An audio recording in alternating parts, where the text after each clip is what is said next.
მოგესალმებით. ეს არის სათემო რადიო კასპის ხმა და დღევანდელ გადაცემას გაუძღვები მე, მაია ქესაური. ჩვენი რადიო კასპის ხმა შეიქმნა პროექტი მისი ხმას ფარგლებში DVV International-ისა და გერმანიის საგარეო საქმეთა სამინისტროს ფინანსური მხარდაჭერით, რომელსაც პარტნიორობას უწევს გერმანიის სათემო რადიო Z და კასპის ზრდასრულთა განათლების ცენტრი. დღეს გრძელდება რუბრიკა გავაცოცხლოთ ისტორია და სტუმრად გვყავს ბატონი გიორგი ჩადუნელი. მოგესალმებით ბატონო გიორგი. დილემშვიდობისად. დღევანდელი გადაცემა ეძღვნება გიორგი მაზნიაშვილის სახლ-მუზეუმს, რომელიც მდებარეობს კასპის მუნიციპალიტეტის სოფელ სასირეთში. თქვენის ნებართვით მოკლედ მოგიყვებით გიორგი მაზნიაშვილის ბიოგრაფიული ცნობებიდან, რომ ის დაიბადა 1871 წელს გორის მაზრის სოფელ სასირეთში. გიორგის მამა რუსეთიდან ჩამოსული ოფიცერი ივანე მაზნევი იყო, რომელიც სასირეთში გლურჯიძეების ოჯახში ჩასიცდა. გიორგი მაზნიაშვილი მონაწილეობდა რუსეთ-იაპონიის ომში 1904-1905 წლებში, სადაც გამოირჩეოდა მხედრული მამაცობით. პირველ მსოფლიო ომში მაზნიაშვილი იბრძოდა დასავლეთის ფრონტზე, სადაც გერმანელების წინააღმდეგ ბრძოლისას ორჯერ დაიჭრა. მიღებული ჭრილობის შედეგად გიორგი აღმოჩნდა ლაზარეთში, სადაც მას ემსახურებოდნენ თვით ნიკოლოზ მეორის ქალიშვილები. აქვე უნდა აღვნიშნოთ, რომ მას ესტუმრა გიორგი მაზნიაშვილს თვით იმპერატორი ნიკოლოზ მეორე და პირადად გადასცა წმინდა გიორგის ჯვარი ომში გამოჩენილი მხედრული მამაცობისთვის. შემდგომ საბჭოთა რუსეთის მიერ საქართველოს დაპყრობის შემდეგ გენერალი მაზნიაშვილი ქართულ წითელ ჯარში მსახურობდა და დივიზიას მეთაურობდა.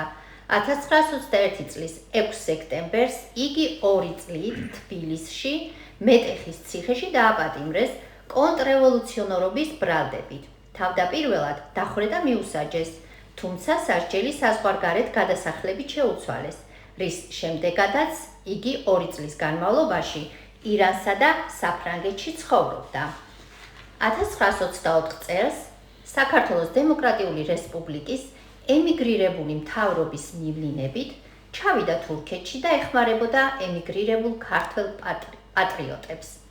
2013 წელს 26 სექტემბერს საქართველოს იმდროინდელმა პრეზიდენტმა მიხეილ სააკაშვილმა საქართველოს ეროვნული გმირის წოდება მიანიჭა.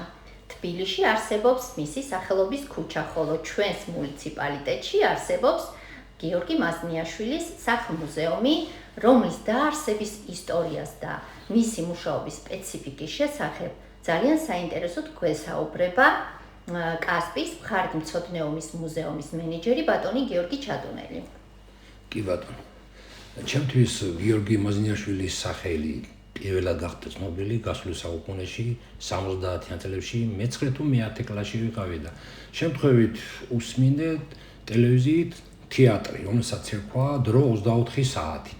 და მაშინ ჩვენთვის არ იყო ცნობილი გიორგი მაზნიაშვილის პიროვნება და ფრაზა დაამახსოვრდა ბოლოში. რჩებოდა მარჯანიშვილი თეატრის წარმოდგენა და გიორგი მაზნიაშვილის როლს თამაშობდა გორელი კაცი ლადო ცხარიაშვილი. და ბოლოს ამბობდა ასად ფრაზას. წავედი ახლა მე ჩემთან სახლში სასირეთში და თუ დავჭიდები საქართველოს დამიძახეთო და სასირეთი ესე იგი კასპის რაიონი მაშინაც ერქვა და ნამდვილად არ ვიცოდი ჩვენ სკოლაში არის სწავლობიათ გიორგი მაზნიაშვილი. მერე გავიგე გვიან რომ რეპრესირებული ყოფილა ბატონი გიორგი მაზნიაშვილი. მისი დამსახურების შესახებ კიდე გავიგონე ცოტა მოგვიანებით, როდესაც მოვედი კასპის მხარდამცოდნეობის მუზეუმში სამუშაოდ 1991 წელს და მალევე თბილისში მომიწია ბატონ გიორგი ხუღუშენთან მივლინებაში წასვლა გიორგი მაზნიაშვილის თამამებთან მისი ნივთების მოსაძიებლად. თურმე მაშინ ახალი გამოსყიდული ყოფილა გიორგი მაზნიაშვილის სახლი სასირეთში, საკმაოდ შელახული იყო და გადაწყდა იქ გიორგი მაზნიაშვილის სახლ-მუზეუმის აღდგენა, გაკეთება, მოწყობა ექსპოზიციის. ამისათვის მაშინდელი მუზეუმის ხელმძღვანელობის ჩვენი თანამშრომლები გვიხდებოდა სხვადასხვა ნათესავებთან მისვლა, მოძიება, გაკეთა და ხარჩაღუთვის პროექტი თბილისიდან მოწვეული სპეციალისტების მიერ როგორ უნდა გაკეთებულიყო მაზნიაშვილის მუზეუმი. კიდევაც დაიწყო გამოიძებნა მაშინდელი მთავრობის მიერ თანხები, შემდეგ ცნობილი მოვლენების გამო აირია ეს ქვეყანაში სიტუაცია ეკონომიურად და შეჩერდა ეს პროცესი. შენობა ფაქტიურად იყო დაშლილი განადგურების პირას და აი ასე მოვედით 2006 წლამდე, როდესაც უკვე დავენიშნე გიორგი ხოღაშვილის კასპიოთის ხარჯენეროს მუზეუმის დირექტორად და გვაცნობეს რომ მაზნიაშვილის მუზეუმი უნდა განახლდეს, უნდა აღდგეს, მთავრობა დიდ ყურადღებას აქცევს ეროვნული გმირის გიორგი მაზნიაშვილის სახელის უკდაყოფას, ამისათვის გახდა აუცილებლობა მთელი ენერგიის ძალების მოკრეფა რომ კიდევ ერთხელ მოგეძია დაუკავშირდი მე პირადად თბილისში მივაკვლიეთ სასიეთის მაშინდელი მუზეუმის თანამშრომლის ეკა მამულაშვილის დახმარებით გიორგი მაზნიაშვილის შვილიშვილის გიორგი დეგელიძეს ეს ყავდა გიორგი მაზნიაშვილის ქალიშვილი ანეტას შვილი გიორგი დეგელიძე ყოფილი სამხედრო თემქას დასახლებაში მივაკვლიეთ ვესაუბრეთ საინტერესო ჩანაწერები გააკეთა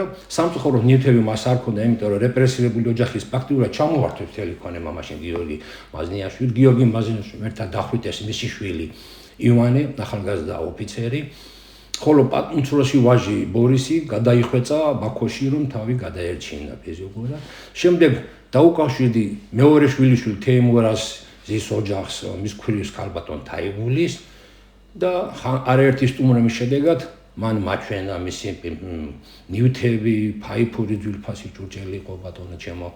ასევე იყო საღდგომო ფაიფურის კვერცხი ძალიან ლამაზი, სამწუხაროდ მისი სურათებია მუზეუმში და ოჯახმა იგი ვერ გაიმეტა. სამაგიეროდ სხვადასხვა მაგიდა იყო, სხვადასხვა ნივთები, რომლის რესტავრაცია მოახდინეთ კაშხლში ძალიან ხარისხიანად, ეხლა თავს იწონდეს მაზნიაშვილის მუზეუმში. 2006 წელში აქტიურად მიდიოდა მუზეუმის შენობის რესტავრაცია, მაშინდელი შიდა ქართლის ხელმძღვანელობა, როგორც რაიონის ხელმძღვანელობა აქტიურად იყო ჩართული მუზეუმის გასაკეთებლად. აქვე მინდა ერთი პატარა საინტერესო დეტალი დავთო. მომიწია მე მაშინ ხშირად ურთიერთობა თბილისში ოკუპაციის მუზეუმის ხელმძღვანელობასთან შევხედა, რომ იქნებ რამე ახალ დეტალს მივაგნო, რამე ახალ სურათს დაუკავშირდი და მათ ასეთი ფრაზა მითხრეს, ძალიან კარგია. ხელი გამიმართეს მომჩეს მასალას ფოტოგრაფიას და იქ ახსენეს რომ ბატონი ვახტანგიც დაინტერესებულია ქართლიდან. ახლა მე მაშინ მართლა არ ვიცოდი ბატონი ვახტანგი კიდე ქართლის უგუმენიდან თუ ზუსტად არ მახსოვს სამსახური ვინ იყო.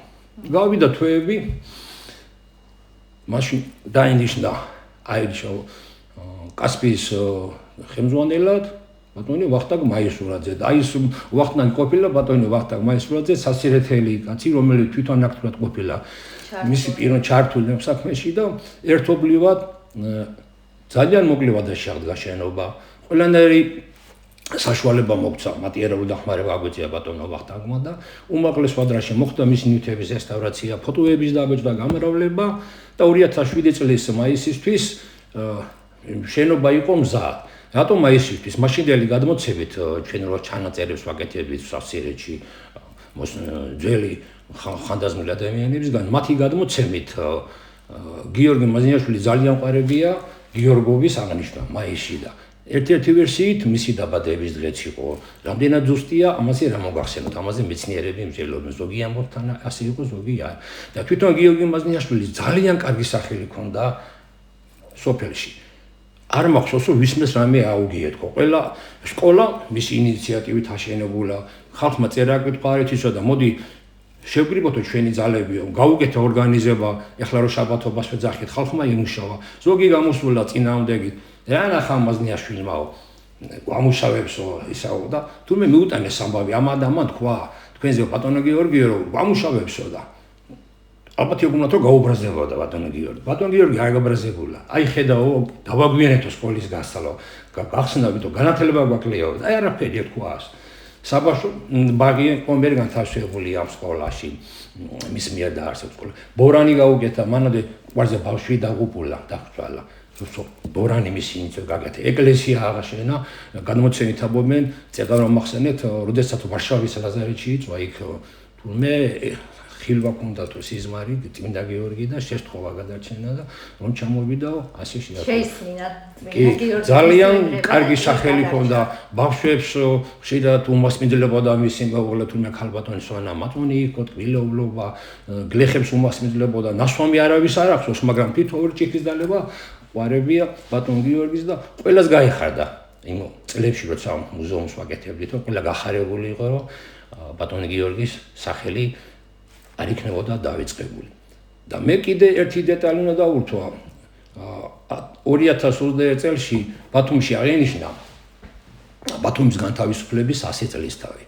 ცენტრალურ ქუჩაზე იყო, გამოფენები იყო, ჩვენც დაგვიძახეს კასპიდან, მაშინდელი კასპის გაერთიანების ხელმძღვანელთან გივიმილაძე და მე გავხდით წასული, ჩვენი რამდენიმე ნივთით წავიღეთ იქ სურათები, დოკუმენტაცია. იქ იყო ასეთი ის გათხრები აწარმოეს ბათუმში. თურქეთთან ბრძოლაში 1921 წელს იქ დახოცილები ჯარისკაცები სასპალავის მიერ კომუნისტებმა მიაყარეს ასფალტი და გვიან გაითხარა 1995 წელს და ჩვენ გვაქვს ის გათხრების შედეგად როგორ ამოასვენეს საპატიო ადგილას დაკრძალეს და ღობულთა ნეშტები და ჩვენ მოვიძიეთ რომ ჩვენმა მუზეუმის თანამშრომლებმა კასპელების ყოფილან ვინც იბრძოდნენ მაშინ გიორგი მაზნიაშვილი და ზარიძე არის კასპელი ბაზუაშვილი ბატონო ჩემო ნიპარიშვილი არ მინდა დამავიწყდეს მათი უარსახელები და აი ესე იმით რომ აღინიშნებოდა ვარ ჩვენ როგორც კასპის წარმომადგენლები და მე რამ გამაუცა სასიამოვნოდ რა თქმა უნდა ჩვენ ვცემთ პატივს სასირეთში კასპში ბატონ გიორგის მაგრამ ბათუმში მე დავინახე რაღაც ფანატიური პატივისცემა სიყვარული გიორგი და რაღაცა სიამოვნებით აღვივსე რომ აი ესეთი ღირსეული მამულიშვილი ყავშენ და ბათუმელი იმბამდე რომ არა გიორგი მაზნიაშვილიო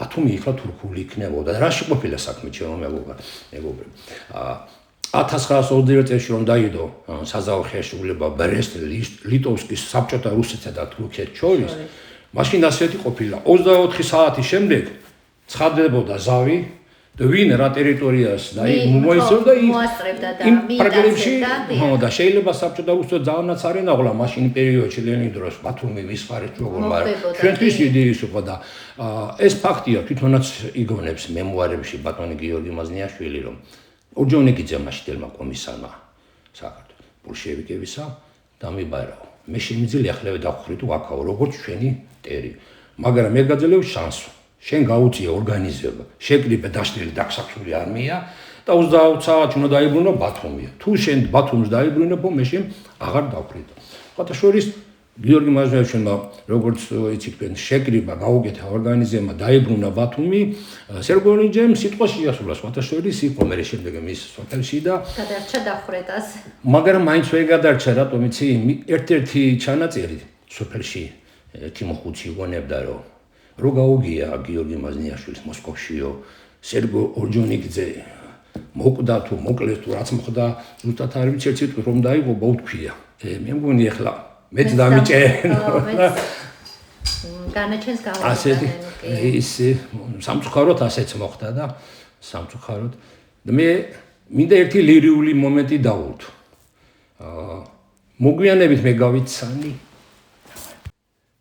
მე მოგვიანებით ხელში ჩამივარდა ქართველი გმირი ქალის მარო მაყაშვილის ისე ჩვენებური ეკატერინე გაბაშვილის შვილიშვილი დღიური რომელიც დაიღუპა თქვენც კარგად იცის საბჭოთა რუსეთის შემოსევის დროს 1921 წელს თებერვალში ტაბახმელასთან ბრძოლების დროს და მანამდე იგონებდა ერთი წლით ადრე მარიამობა დღეობას მარო მაყაშვილი ყოფილა სტუმრად მეტეხში თუხარელების ოჯახში დიდი წოულება ყოფილა აქ ყოფილა სტუმრად გიორგი მაზნიაშვილი და მისი შვილი ივანი ხო და წავიდა ქეფი ბატონი გიორგი მაზნიაშვილი ძალიან კარგ ხასიათზე ყოფილა და სასმერთსაც ცვალდაო და რატომღაც დამაცქერდა მეო ხო და მოვეწონეო არ დამალავ თავისი შვილისთვის სარძოლოთო იმანესთვისო და ეხლა ეს პატარა გოგო ამბობდა რა ჩამაცქერდაო გიორა შემაწუხაო ჩემთან მოდიოდა სიტყვებს ვინ იცის შეიძლება რომ არ დაღობულო მარო და ის შეიძლება კიდევაც მოხდარიყო ამ ორი ოჯახის დანათესავება და ქვე მინდა აუცილებლად დაურთო ბოლოს ეხლა კასპის მხარწმუნო სამუზეუმო გაერთიანებაში შედის სასიეთის გიორგი მაზნიაშვილის მუზეუმი, რომელსაც უძღვება ქალბატონი ოლია მახარაძე, თავის ოლია მაისურაძე, რომელიც თავის თანამშრომლებთან უკაცრავად ღირსეულად უძღვება გიორგი მაზნიაშვილის მუზეუმს. მზად არის ნებისმიერი დამთვრევების მისაღებად, მე მინდა უსურვო წარმატებად გააგრძელოს ღირსეულად ის დიდი საქმე, რასაც ქვია გიორგი მაზნიაშვილის სახელის უკდაყოფა.